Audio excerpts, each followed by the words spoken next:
లంచం లంచం లంచం కొన్ని ప్రభుత్వ శాఖల్లో బల్ల కింద చెయ్యి తడిపితేనే ఫైల్ కదులుతుంది. ఉద్యోగ ధర్మాన్ని మరిచిపోయిన లంచగొండల భరతం పడుతోంది ఏసీబీ.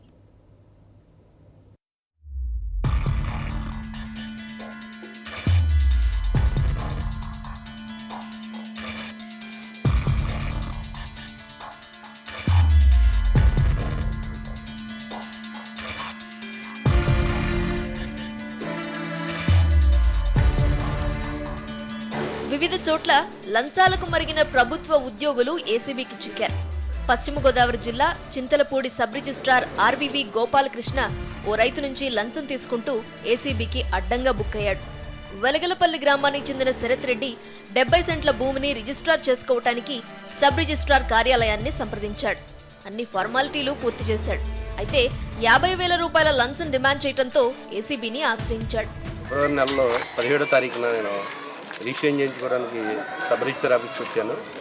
ఆ రోజు చలానా తీసి చలానా కూడా కట్టి రిజిస్టర్ గారికి చూపించాను. అన్ని ఇనిషియల్ వేసి ఆయన అన్నీ చూసిన తర్వాత 50,000 లంచం ఇస్తేనే 70 సెంట్లు రిజిస్ట్రేషన్ చేస్తా అన్నారు. నా దగ్గర ఆ రోజు డబ్బులు లేవని వెళ్ళిపోయాను. తర్వాత మళ్ళీ ఈరోజు 25,000 తీసుకుని వచ్చి ఏసీబీ గారిని సంప్రదించి ఏసీబీ గారి ద్వారా డబ్బులు ఇచ్చి రిజిస్ట్రేషన్ చేయండి.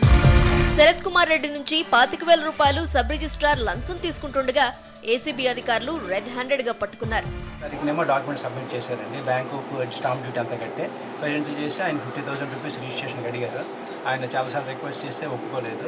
చివరికి 25,000 రెడ్యూస్ చేశారు. ఈరోజేమో ఆ 25,000 డాక్యుమెంట్ తీసుకొచ్చి ప్రజెంట్ చేస్తే ఆయన తీసుకున్నారు, అమౌంట్ తీసుకున్నారు. 2 హ్యాండ్స్తో ఆయన లెక్క పెట్టుకున్నారు. మేము టెస్ట్ చేస్తే పాజిటివ్ కూడా వచ్చింది. ఆయన మేము అదుపులోకి తీసుకున్నాం.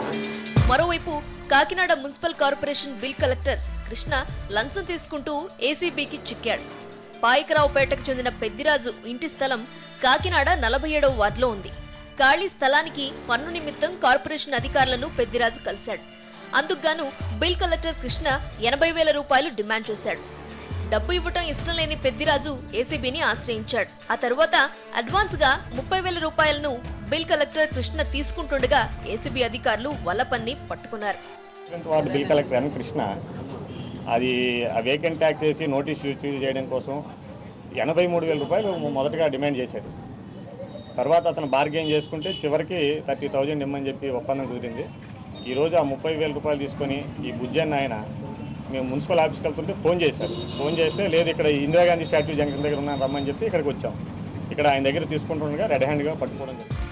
ఖమ్మం జిల్లా ఆత్మ ప్రాజెక్ట్ డైరెక్టర్ సాయిబాబా ఏసీబీకి చిక్కాడు.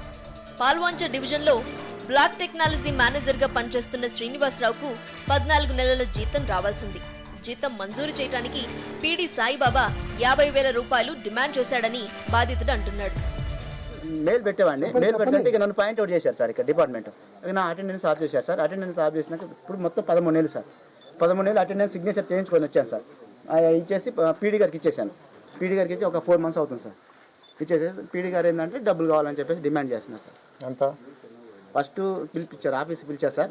ఆఫీస్కి పిలిచేసి శ్రీనివాసరావు సార్ నాకు ఇమీడియట్గా నా ప్రాణం మీదకి వచ్చేసింది.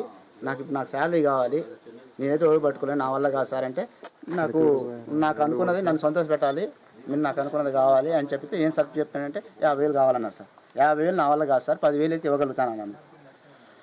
నా వల్ల కాదు అంటే 10,000 మాకు కుదరదు. శ్రీనివాసరావు నుంచి 30,000 రూపాయలు పీడీ సాయిబాబా తీసుకుంటుండగా ఏసీబీ అధికారులు రెడ్ హ్యాండెడ్ గా పట్టుకున్నారు.